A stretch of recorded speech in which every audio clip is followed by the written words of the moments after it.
అందరికీ నమస్కారం అండి. బాచీరావు ఏఐ కుకింగ్ స్కూల్కి వెల్కమ్ అండి.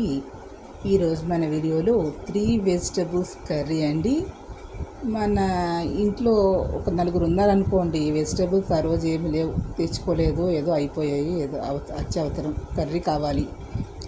మన ఇంట్లో పావు కేజీ బెండకాయలు ఉన్నాయండి, ఒక పావు కేజీ టొమాటోలు, ఉల్లిపాయలు కలిపి పావు కేజీ ఉన్నాయనుకోండి, అర కేజీ రెడీ. ఈ బెండకాయలని మనం ఈ 3 కలిపి కర్రీ సింపుల్గా కర్రీ అండి. పెద్దగా పోపులు వేయించడం, పౌడర్ వేడిది ఏం లేకుండా సింపుల్గా 3 బెండకాయలు శుభ్రంగా కడుక్కొని ముక్కలు కట్ చేసుకోండి. కట్ చేసేస్తే జిగురు లేకుండా ఉండి ఒకసారి ఆరబెడితే. టొమాటోలు కూడా ముక్కలు కట్ చేసుకోండి, ఉల్లిపాయలు కూడా కట్ చేసుకోండి. స్టవ్ మీద మూకుడు పెట్టండి. మూకుడు మీద 4-5 స్పూన్లు నూనె వేసుకోండి.